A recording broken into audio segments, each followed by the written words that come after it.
Oi, crianças, tudo bem com vocês?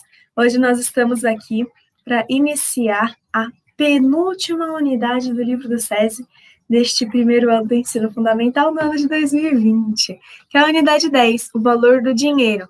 Nós vamos aprender um pouquinho sobre o sistema monetário do nosso país e sobre como ler as cédulas, né? Sobre como utilizar as nossas notas do real. O real, para quem ainda não sabe, é o nosso dinheiro. Cada país tem um tipo de dinheiro. No Brasil é o real. Lá nos Estados Unidos, por exemplo, é o dólar. Cada lugar, cada país, ou então cada conjunto de países utiliza um tipo de dinheiro diferente, tá bom? Mas nós vamos aprender hoje sobre o real, que é o dinheiro brasileiro. Então vamos lá, o sistema monetário brasileiro. Vamos aprender um pouquinho sobre quais são as notas e moedas que compõem o nosso dinheiro. Mas antes da gente iniciar, vocês se lembram que nós estudamos várias vezes os números e várias vezes a Pro falou para vocês que os números, na maioria das vezes, representam quantidades? Isso mesmo. Então, a gente fez desenhos, nós utilizamos lápis, utilizamos várias coisas. Então, se eu tenho 2, significa que eu tenho 2 de alguma coisa, né? Se eu desenho o número 2 é porque eu tenho 2 de alguma coisa. Com o dinheiro é parecido, né? Então, se eu coloco lá que eu tenho 2 mais 2, então eu preciso 2 na outra mão e juntar, significa que eu tenho 4. Então, é a mesma coisa, nós precisamos olhar para a nota e não reparar em quantas notas a gente tem, mas em quanto está escrito em cada nota. Ai, Pro, que confuso. Então, vamos lá. Por exemplo, aqui, nós temos as notas de 2, de 5, de 10, de 20, de 50, de 100. E nós ainda temos as moedinhas de 5 centavos, 10 centavos, 25 centavos, 50 centavos e R$ 1. Essas são as moedas. R$ 1 tem 100 centavos. Nossa, é muita coisa, né? Isso mesmo, R$ 1 tem 100 centavos. Assim como R$ 100 tem 1.000 centavos. É muita coisa. Mas isso é só para a gente saber que quando eu tiver 100 centavos, se eu juntar lá as moedinhas de 5, se eu juntar as moedinhas de 10 e chegar até 100, eu vou ter R$ 1, tá bom? E nós ainda temos as nossas notas de papel. As nossas notas de papel ganharam um novo membro na família. Quem será que é esse novo membro? Vocês viram na televisão falando há algum tempo atrás? É a nota de 200, representada pelo lobo-guará. Essa é a nova nota que o Banco Central do Brasil disponibilizou para nós estarmos utilizando. Então, essa nota, a nota que tem um lobo-guará desenhado, vale R$ 200. Mas por que será que tem um lobo-guará? Será que é só essa nota que tem um animal? Vamos ver? A nota de R$ 2 tem, ó, uma tartaruga marinha. A nota de R$ 5 tem uma garça. A nota de 10 tem a arara. A nota de 20 tem o mico-leão dourado. A nota de 50 tem a onça pintada. A nota de 100 tem esse peixe chamado garoupa. E aí tem a nota de 200. Temos ainda a nota de R$ 1 que não é mais fabricada, que tinha o beija-flor, e agora a nota de 200, que tem o lobo-guará. Mas por que animais? O Banco Central, quando criou a nota de real, decidiu colocar animais da fauna brasileira, ou seja, animais que existem principalmente ou exclusivamente no Brasil, para que servisse como valorização dos nossos animais, da nossa fauna. O Brasil é um país riquíssimo em florestas, já foi mais, né? Mas ainda é, ou seja, ele ainda tem muitas florestas. E como vocês já estudaram, as nossas florestas estão ameaçadas, os nossos animais estão ameaçados.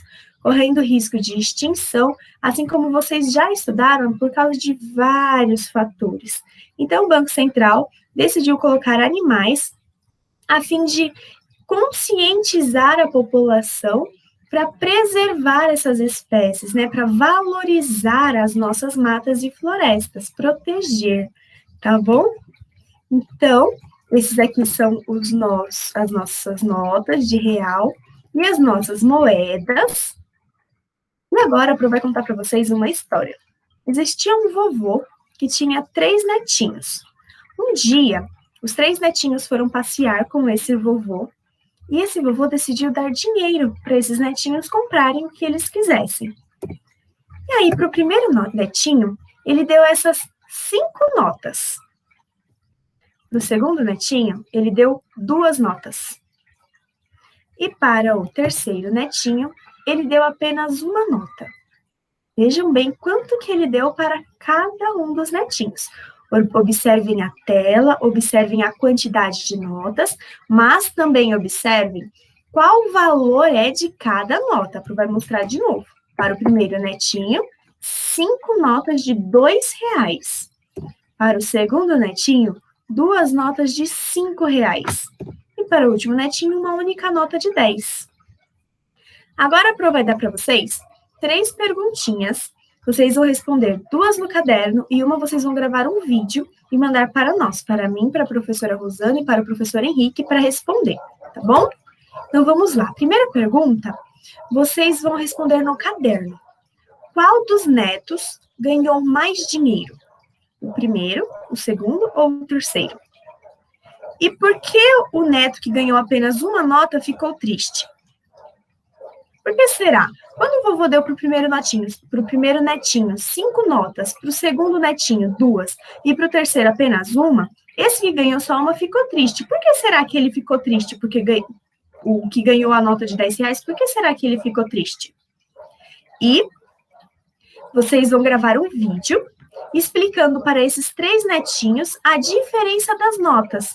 Vão explicar para esses netos o porquê não precisa ficar triste e qual é a diferença de ganhar 5 notas de 2, 2 notas de 5 e 1 nota de 10, tá bom? Caso tenha ficado dúvidas, pode mandar mensagem para mim, para a professora Rosana ou para o professor Henrique, que a gente vai tirar as dúvidas de vocês, tá bom? E esta foi a nossa aula de hoje sobre o sistema monetário. Tchau, crianças, até a próxima aula. Olá, crianças, tudo bem com vocês? Hoje a nossa aula é de Ciências Humanas e nós vamos dar continuidade à unidade 5 do livro do SESI, que trata sobre festas e tradições, também fazem história, ok? Então vamos lá, né? Uma festa é uma atividade coletiva, um ritual, uma forma de celebrar um evento, né? De uma data importante ou de algum acontecimento especial. Certo? Então, nós temos aqui, por exemplo, o Carnaval, que é uma festa, né, tradicional, que é aguardada todo o início de ano, assim como o Natal, que também é aguardado todo o final de ano. Temos a celebração da Independência e temos algumas festas específicas de alguns lugares, né, como essa aqui que é do Boi Bumbá de Paritins, ok? E aí, né, falando um pouco sobre os formatos, os arranjos e os significados das festas, né? Por quê? Porque cada festa tem a sua especificidade. Então, quando nós vemos assim a árvore de Natal, nós já identificamos que se trata do Natal. Assim como as fantasias, né, a máscara do carnaval, ou então as bandeirinhas, os balões que são utilizados na festa junina, né? Isso tudo são arranjos, são significados, né, que são adquiridos ao longo do tempo, né, e também das influências que são trazidas para o Brasil, assim como, né, a roupa que a gente comentou lá na outra aula, que ajudam a gente a identificar a procedência, a origem da festa. No caso aqui, né, uma roupa de procedência alemã, então é uma festa tradicional da Alemanha. Ok? E aí também, entre as festas e comemorações, nós temos as festas mais específicas e as festas que são mais comuns, né? Então, um exemplo de uma festa específica que acontece essa aqui, que é a lavagem do Bonfim, ela acontece em Salvador, Bahia. É uma festa específica de lá, né? Então, o pessoal eles saem em procissão e seguem até um determinado local, e aí eles fazem a lavagem da escadaria. Já que uma festa mais comum que nós temos é a festa de Ano Novo, que acontece, né, em todo o mundo, ok? Então, conhecimento da cultura local. Por quê? Porque conhecendo a cultura local ajuda a enriquecer a região, né? A valorizar a cultura da região. Então, aqui, ó, o professor vai mostrar 3 imagens de festas diferentes, vai ler um pouco sobre elas para que vocês conheçam um pouco mais de outras festas tradicionais aqui do Brasil. Essa primeira é a do Bumba Meu Boi, né? Então, é uma manifestação de influência africana celebrada em algumas regiões do Brasil. Com ela, os povos negros africanos preservam sua cultura e muitos de seus rituais religiosos. Conta a lenda de Chico Rei, rei de uma tribo no Reino do Congo, que foi trazido para o Brasil para ser escravizado, ok? A outra que nós temos é a do Caboclinho, né? De origem indígena, é um grupo com cocares e saias de penas de avestruz e pavão, né? A gente pode observar aqui, ó, que são formados com penas, né? São colocadas nos braços, tornozelos e colares, né? Então aqui, ó, tornozelos, nos braços, colares, certo? Eles desfilam, né, em 2 fileiras de caboclos e caboclas, ou seja, homens, mulheres e crianças, simulando uma guerra. Então eles agacham, eles levantam, eles rodopiam nas pontas dos pés e calcanhares. Apresentam-se descalços, né? Ó, aqui aparece que estão descalços, tá vendo? E uma outra festa tradicional é a congada. Ao som de pandeiros e matracas, figuras fantasiadas com roupas coloridas e chapéus em forma de meia-lua carregam uma das tradições mais preciosas da cultura brasileira, com raízes africanas, indígenas e europeias. Lembra também que o professor comentou na outra aula que nós temos essa influência desses outros povos que foram trazidos aqui para o Brasil? Os indígenas, né, os índios, os negros africanos e os brancos europeus. Entendido isso, vamos lá para a nossa atividade. A nossa atividade é vocês encontrarem e pintar somente os objetos que são de uma festa tradicional que é o carnaval, né? Lembra que o professor falou que os objetos, né, eles identificam a procedência da festa? Então aqui vocês vão identificar só o que é utilizado no carnaval, na festa do carnaval. E nesta outra atividade aqui, vocês vão pedir ajuda para o papai ou para a mamãe para ler para vocês as informações que tem na coluna da esquerda e da direita e vão relacionar. Então, aqui tem o mês que ocorre e o nome da festa.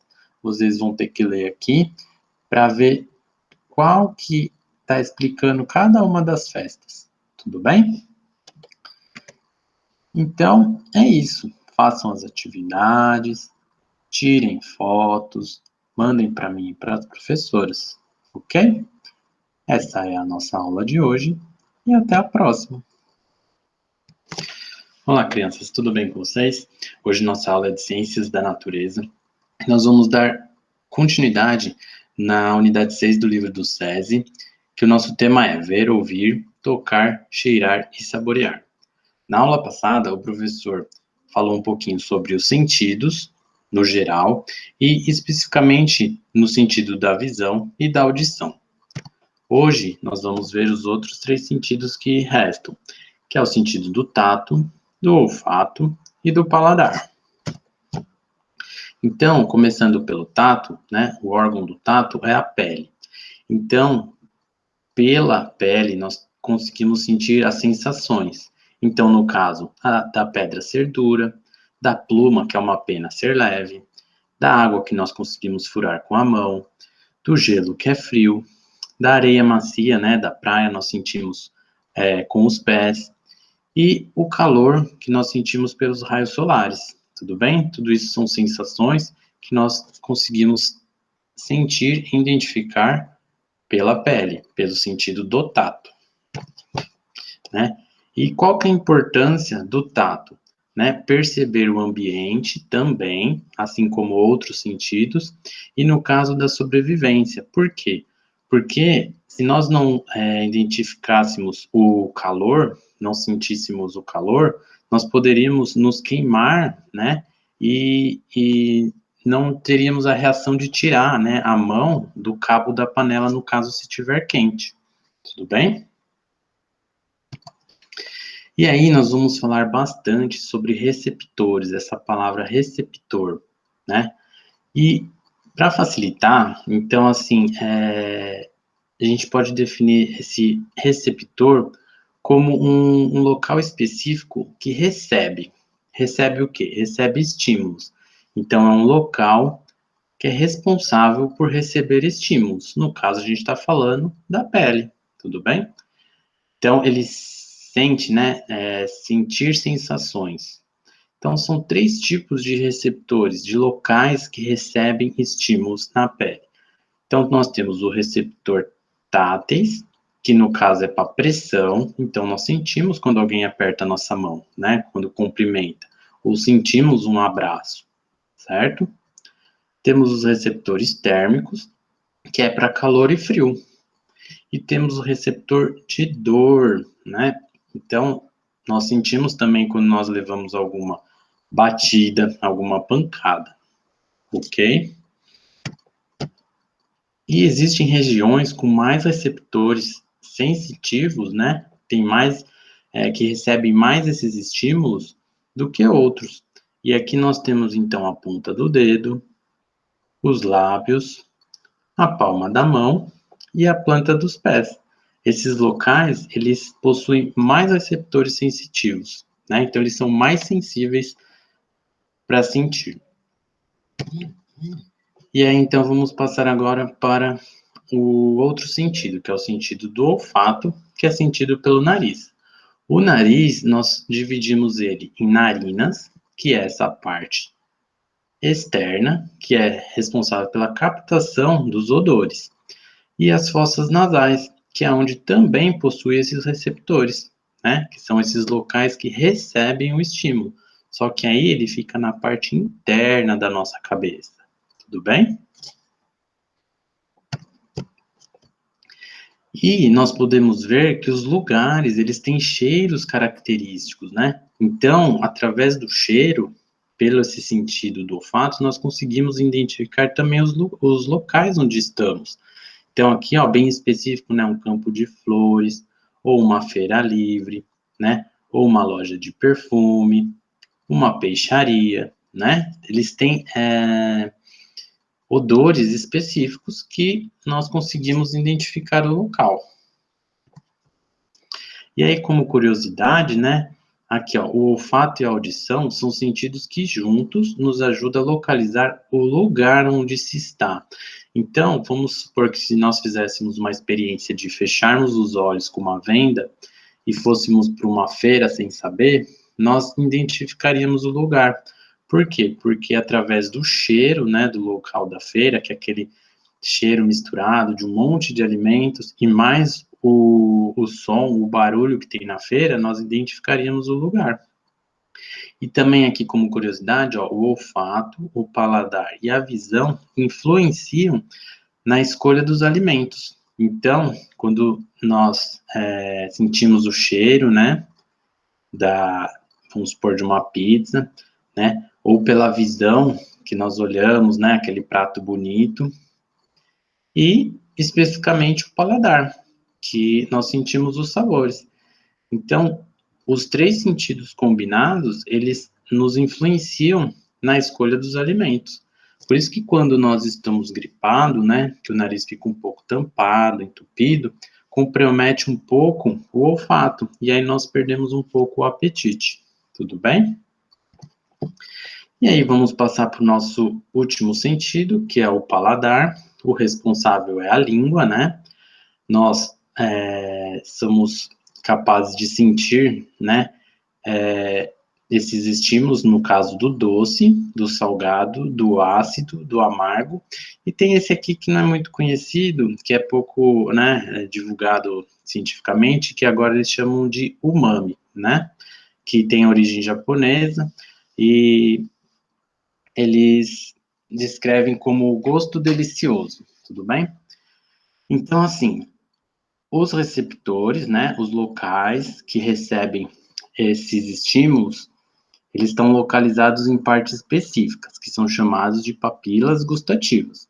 Então, no caso do doce, ele está na ponta da língua, do salgado, ele também está na ponta, mas está nas laterais. O ácido, né, ou o azedo, ele está no meio da língua, só que nas laterais. O amargo está lá no fundo da nossa língua.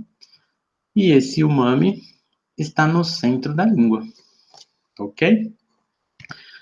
E aí temos os sabores, né? O gosto, os estímulos. Então, do doce, o professor representou aqui como o chocolate. O ácido, né? Azedo, o limão. O estímulo salgado, o professor colocou aqui alguns salgadinhos como exemplo. O amargo, nós temos o café. E esse umami, um exemplo é o tomate, né? O tomate se tiver sem tempero algum, né? O tomate puro. Então, esse gosto misturado do azedo com o doce do tomate, né? Dá esse sentido umami, ok? Então, para concluir, o que nós podemos dizer? Que todos os sentidos são importantes. Todos os sentidos são importantes. Cada um desempenha uma função, certo? E são complementares um dos outros, como nós vimos no exemplo lá da visão, do olfato e do paladar para escolher os alimentos, ok? Então, entendido tudo isso, vamos lá para a nossa atividade. O professor separou duas atividades, uma só sobre o tato e uma só sobre o olfato. Nessa primeira aqui, nós vamos completar as frases com as palavras do quadro, né? Então, a pedra é, a água é, a areia é, e do olfato aqui, o professor separou um pequeno texto, né, que chama O Colecionador. Aí vocês pedem para o papai, para a mamãe ajudar a fazer a leitura. E aí vocês vão relacionar aqui a coluna da esquerda com a direita. Qual que foi o cheiro que o colecionador trocou? Um cheiro pelo outro. Vocês vão ligar. E vão responder a duas questões. Os sentidos são importantes? Justifique. Existe um sentido mais importante que os outros? Qual? Justifique, certo? O professor vai mandar elas também pelo WhatsApp, né, para ficar mais fácil de vocês visualizarem. Então, vocês façam as atividades, tirem fotos, mandem para mim e para as professoras, ok? Essa é a nossa aula de hoje e até a próxima. Olá, crianças, tudo bem com vocês? E hoje, dando continuidade à nossa disciplina de língua portuguesa, dentro da unidade do SESI, né, 7, onde nós estamos vendo sobre contos. Nós vamos escutar e ver uma historinha bem legal que uma professora vai contar para vocês. É a professora Cidailda. Ela trouxe uma historinha bem bacana. Então eu quero que vocês prestem bastante atenção, escutem e entendam tudo o que está falando nessa historinha, ok? E eu já vou deixar para vocês também a nossa atividade da semana, né? O nosso desafio. O que vocês vão fazer? Vocês vão prestar bastante atenção na historinha, vão ver, né, e escutar quantas vezes for necessário para que vocês possam entender. E depois que vocês escutarem, vocês vão escrever para mim no caderno de vocês qual foi a ideia que o verdureiro teve nessa história, ok? Até a próxima aula. Tchau! A bonequinha preta era a bonequinha de Mariazinha. Mariazinha gostava muito da sua bonequinha preta. Ela cuidava da sua bonequinha, fazia comidinha para a sua bonequinha, até dormia com a sua bonequinha. Mariazinha costurava suas roupinhas. Mariazinha, de manhã cedinho, perguntava para a boneca pretinha: "Você gosta de mim?" E a boneca respondia: "Claro que gosto." E a boneca preta perguntava para Mariazinha: "E você gosta de mim?" "Claro que gosto de você. Você é minha melhor amiga." Um dia, a mãe de Mariazinha convidou-a para passear. Ela falou para a bonequinha preta: "Olha, você não pode passear comigo porque boneca se cansa muito fácil e nós vamos andar muito. Você vai ficar em casa. Promete para mim que vai ficar quietinha." "Sim, prometo, vou ficar quietinha." Mariazinha saiu com sua mamãe e deixou a boneca pretinha sentada no sofá da sala, na sala de visita. A bonequinha, de repente, escutou um barulho que vinha lá de fora. Era um gatinho e ele fazia assim: miau, miau. A boneca pretinha gostava muito de gatinho. Então ela pegou e ficou curiosa. Queria ver o gatinho pela janela. Ela pensou: vou dar só uma espiadinha. Mariazinha nem vai se zangar comigo. Aí ela tentou. Foi até a janela e tentou. Ficou na pontinha dos pés, mas ela não conseguia olhar, porque a janela era muito alta e a bonequinha preta era pequena e não alcançava a altura da janela. Então ela pensou: já sei. Foi até a poltrona, arrastou a poltrona até perto da janela e subiu na poltrona para ver o gatinho. Ela pulava, e nada, e nada. Então ela pulou mais forte, e ainda assim não conseguiu ver o gatinho. E o gatinho na calçada miando. Miau, miau. Mais uma vez ela tentou, e dessa vez ela tentou bem forte.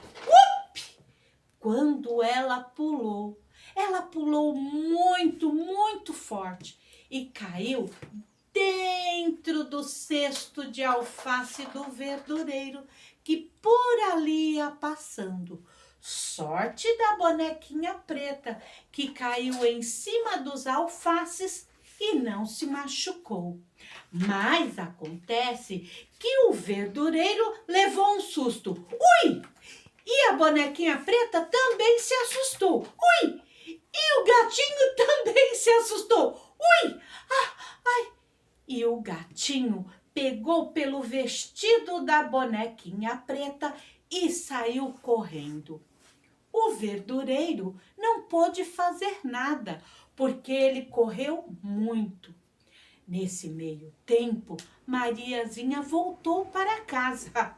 Quando ela chegou em casa, ela foi logo gritando: bonequinha preta! Bonequinha preta, onde você está? Estou morrendo de saudade. Mas ela não respondia. E ela tornou a chamar: bonequinha preta! E já começou a chorar. Ai, onde está minha bonequinha preta? Onde está? De repente, ela escuta alguém bater a porta. Ela foi olhar. Quando ela foi olhar, era o verdureiro e disse para ela: Eu sei, não chore mais, Mariazinha. Eu sei quem pegou sua bonequinha. Eu vou buscá-la. Você espera? Sim, espero. E lá foi o verdureiro. E ele pediu para a Mariazinha tomar conta da cesta de alfaces dele. E ele foi, porque ele sabia onde o gatinho morava. E andou, andou, andou. Ufa, como esse gatinho mora longe! E andou, andou, andou. Quando ele chegou na casa do gatinho, a bonequinha preta estava sentada no gramado e o gatinho dançando para ela. O que ele queria fazer era a bonequinha preta sorrir, mas ela não estava feliz. Ela estava triste porque estava com saudade de Mariazinha. Nossa dona. Mariazinha estava também querendo encontrar sua bonequinha preta. O verdureiro se aproximou e disse: Gatinho, por favor, devolva-me a bonequinha. Preciso levá-la para sua dona. Ela está muito triste. E o gatinho miou triste. Miau, miau. E aí, o verdureiro teve uma ideia. Ah, que ideia maravilhosa! Perguntou para o gatinho: Gatinho, você quer ir junto? E o gatinho respondeu feliz: Miau, miau, miau, miau. E aí, o verdureiro levou a bonequinha preta, o gatinho, até Mariazinha. Quando chegou lá, Mariazinha abraçou-a com carinho e disse: Nunca mais faça isso comigo, não me assuste mais. Mariazinha agradeceu o verdureiro e o verdureiro disse: Você pode ficar com o gatinho? Ela: Claro que posso. E os três ficaram muito felizes. E o verdureiro colocou sua cesta na cabeça e saiu rua abaixo. Olha o alface fresquinho! Olha o alface fresquinho!